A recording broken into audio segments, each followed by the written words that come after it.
بسم اللہ الرحمن الرحیم۔ بسم اللہ الرحمن الرحیم۔ السلام علیکم عزیز طلبہ کرام، امید ہے آپ حضرات خیریت سے ہوں گے۔ آج ہمارا صحیح مسلم کا سبق نمبر 350 ہے، جس کا عنوان ہے باب النہی عن قراءۃ القرآن فی الرکوع والسجود۔ آگے بڑھنے سے پہلے خلاصہ جات کو ایک نظر دیکھ لیں۔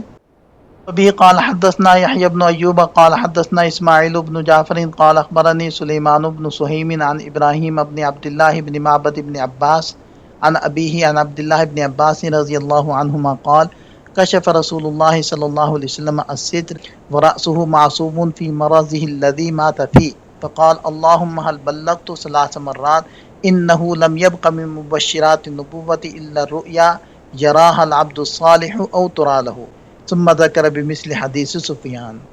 حضرت عبداللہ ابن عباس رضی اللہ عنہما فرماتے ہیں کہ نبی پاک صلی اللہ علیہ وسلم نے اپنے مرض الموت میں پردہ ہٹایا۔ آپ صلی اللہ علیہ وسلم کا سر مبارک پٹی سے بندھا ہوا تھا۔ آپ علیہ السلام نے 3 بار ارشاد فرمایا، اے اللہ میں نے تیرا پیغام پہنچا دیا۔ پھر ارشاد فرمایا، نبوت کے مبشرات میں سے سوائے اچھے خوابوں کے جسے نیک بندہ خود دیکھتا ہے یا اسے دکھایا جاتا ہے کچھ باقی نہیں رہا۔ پھر بقیہ حدیث سفیان کی سابقہ روایت کی طرح بیان کی۔ اس اسناد کے رجال 6 ہیں۔ پہلے ہیں یحییٰ بن ایوب المقابری البغدادی ثقۃ عابد، دوسرے ہیں اسماعیل بن جعفر، اور بقیہ حضرات کا تذکرہ سابقہ سند میں ہو چکا ہے۔ وبه قال حدثني ابو الطاهر وحرملة بن يحيى قال اخبرنا ابن وهب عن يونس عن ابن شهاب قال حدثني ابراهيم بن عبد الله بن حنين ان اباه حدثه انه سمع علي بن ابي طالب رضي الله عنه قال نهاني رسول الله صلى الله عليه وسلم ان اقرا راكعا او ساجدا۔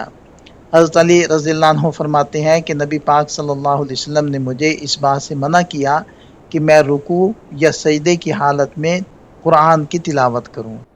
اس اسناد کے رجال 8 ہیں۔ پہلے ہیں ابو الطاہر احمد بن عمرو ثقۃ، دوسرے ہیں حرملہ بن یحییٰ التجیبی صدوق، تیسرے ہیں ابن وہب جن کا نام ہے عبداللہ بن وہب ثقۃ حافظ فقیہ عابد، چوتھے ہیں یونس بن یزید الاموی، پانچویں ہیں ابن شہاب محمد بن مسلم، اور چھٹے ہیں ابراہیم بن عبداللہ بن حنین الہاشمی ثقۃ، ساتویں ہیں ان کے والد گرامی عبداللہ بن حنین الہاشمی ثقۃ، اور 8ویں ہیں صحابی رسول حضرت علی بن ابی طالب رضی اللہ عنہ الہاشمی۔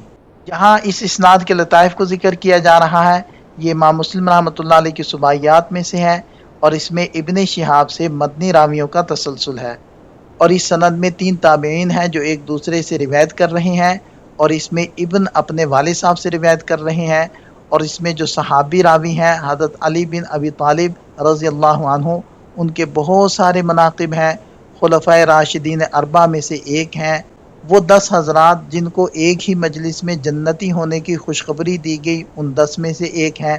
نبی پاک صلی اللہ علیہ وسلم کے داماد ہیں، آپ علیہ السلام کے چچا کے بیٹے ہیں، اور جس دن حضرت علی رضی اللہ عنہ دنیا سے تشریف لے گئے، باجماع امت اس دن روئے زمین پر سارے انسانوں میں سے افضل ترین ہستی حضرت علی رضی اللہ عنہ کی تھی۔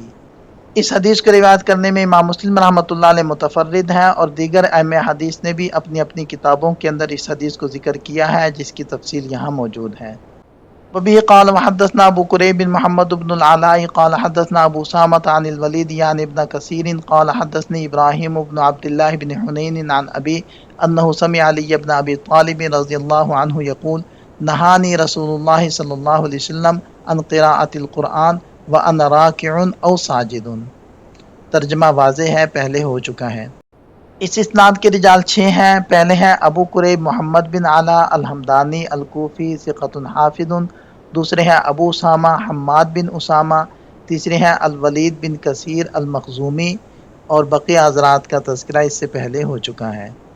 وبه قال وحدثني ابو بکر بن اسحاق قال اخبرنا ابن ابی مریم قال اخبرنا محمد بن جعفر قال اخبرني زید بن اسلم عن ابراہیم بن عبد اللہ بن حنین عن ابیہ عن علی بن ابی طالب رضی اللہ عنہ انہ قال نہانی رسول اللہ صلی اللہ علیہ وسلم عن القراءۃ فی الرکوع والسجود ولا اقول نہاکم۔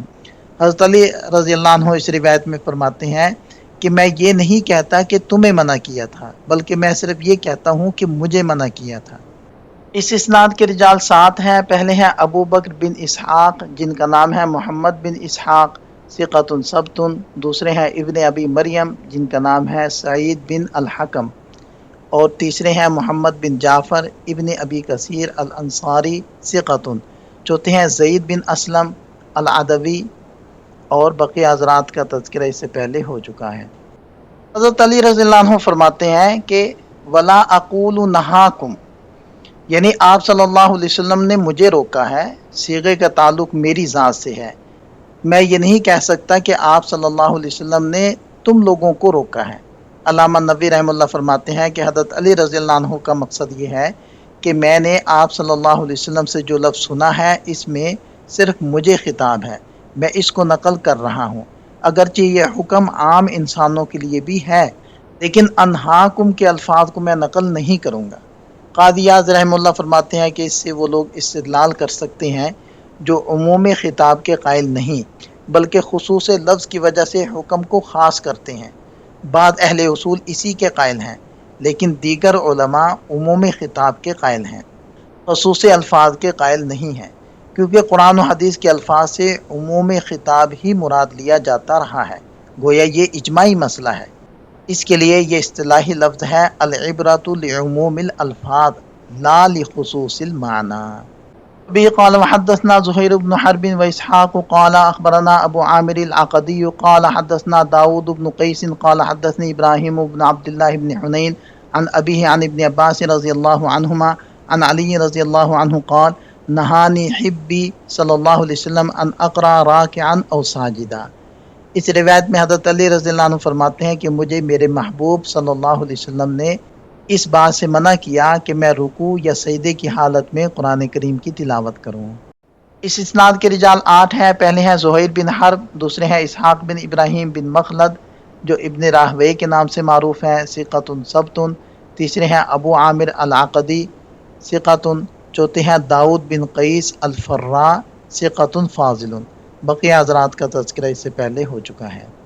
ابی قال وحدثنا یحیی بن یحیی قال قرأت علی مالک عن نافع قال وحدثني عیسی بن حماد المصری قال اخبرنا الليث عن یزید بن ابی حبیب قال وحدثني هارون بن عبد الله قال حدثنا ابن ابی فدیک قال حدثنا الضحاك بن عثمان قال وحدثنا المقدمی قال حدثنا یحیی وهو القطان عن ابن عجلان قال وحدثني هارون بن سعید الایلی قال حدثنا ابن وهب قال حدثني اسامة بن زید قال وحدثنا يحيى بن أيوب وقتيبة وابن حجر قالوا حدثنا إسماعيل يعنون بن جعفر قال أخبرني محمد وهو ابن عامر قال وحدثني حنان بن السري قال حدثنا عبدة عن محمد بن إسحاق كل هؤلاء عن إبراهيم بن عبد الله بن حنين عن أبيه عن علي رضي الله عنه إلا الضحاك وابن عجلان فإنهما زادا عن ابن عباس رضي الله عنهما عن علي رضي الله عنه عن النبي صلى الله عليه وسلم كلهم قالوا نہانی عن قراءة القرآن وأنا راكع ولم يذكروا في روايتهم النهي عنها في السجود كما ذكر الزهري وزيد بن أسلم والوليد بن كثير وداود بن قيس۔ ان تمام اسناد کے ساتھ حضرت علی رضی اللہ عنہ سے روایت ہے کہ نبی پاک صلی اللہ علیہ وسلم نے مجھے رکوع کی حالت میں قرآن کریم پڑھنے سے منع کیا ہے، اور ان تمام راویوں نے سجدے کی ممانعت نہیں بیان کی، جیسے کہ زہری، زید بن اسلم، ولید بن کثیر اور داؤد بن قیس کی روایتوں میں موجود ہے۔ اس اسناد کے رجال 27 ہیں۔ پہلے ہیں یحییٰ بن یحییٰ النیسابوری، دوسرے ہیں مالک بن انس، تیسرے ہیں نافع جو ابن عمر رضی اللہ عنہما کے آزاد کردہ غلام ہیں، اور چوتھے ہیں عیسی بن حماد المصری، پانچویں ہیں اللیث بن سعد، چھٹے ہیں یزید بن ابی حبیب ثقۃ، اور ساتویں ہیں ہارون بن عبداللہ الحمال، آٹھویں ہیں ابن ابی فدیک جن کا نام تھا محمد بن اسماعیل، نویں ہیں الضحاک بن عثمان بن عبداللہ صدوق، دسویں ہیں المقدمی جن کا نام تھا محمد بن ابی بکر، اور گیارہویں ہیں یحییٰ القطان، بارہویں ہیں ابن عجلان جن کا نام تھا محمد بن عجلان، اور تیرہویں ہیں ہارون بن سعید الایلی ثقۃ فاضل، چودہویں ہیں اسامہ بن زید اللیثی، 15ویں ہیں قتیبہ بن سعید، 16ویں ہیں ابن حجر علی السعدی المروزی ثقۃ حافظ، 17ویں ہیں محمد بن عمرو اور 18ویں ہیں حناد بن السری، اور 19ویں ہیں عبدہ بن سلیمان الکلابی ثقۃ ثبت، 20ویں ہیں محمد بن اسحاق بن یسار بن خیار، اور بقیہ حضرات کا تذکرہ اسی باب میں ہو چکا ہے۔ ابھی قال وحدثناه قتيبة بن سعيد عن حاتم بن اسماعيل عن جعفر بن محمد عن محمد بن المنكدر عن عبد الله بن حنين عن علي رضی اللہ عنہ ولم يذكر في السجود۔ اس اسناد کے رجال 6 ہیں۔ پہلے ہیں حاتم بن اسماعیل الحارثی، دوسرے ہیں جعفر بن محمد بن علی صدوق، تیسرے ہیں محمد بن المنکدر۔ بقیہ حضرات کا تذکرہ سابقہ سند میں ہو چکا ہے۔ وبه قال وحدثني عمرو بن علي قال حدثنا محمد بن جعفر قال حدثنا شعبة عن أبي بكر بن حفص عن عبد الله بن حنين عن ابن عباس رضي الله عنهما أنه قال نهيت أن أقرأ وأنا راكع لا يذكر في الإسناد عليا۔ اس اسناد کے رجال 6 ہیں۔ پہلے ہیں عمرو بن علی، دوسرے ہیں محمد بن جعفر غندر، تیسرے ہیں شعبہ بن الحجاج، اور چوتھے ہیں ابو بکر بن حفص جن کا نام تھا عبداللہ بن حفص۔ بقیہ 2 حضرات کا تذکرہ اس سے پہلے ہو چکا ہے۔ یہاں ان احادیث سے حاصل ہونے والے فوائد کو ذکر کیا جا رہا ہے۔ یہاں ہمارا سبق مکمل ہو جاتا ہے۔ ایک نظر خلاصے کو دیکھ، یہ سبق سے متعلق چند سوالات ہیں، ان کے جواب تحریر کریں۔ ملتے ہیں نئے سبق کے ساتھ۔ اللہ تعالیٰ ہم سب کا حامی و ناصر ہو۔ دعاؤں میں یاد رکھیے گا۔ السلام علیکم۔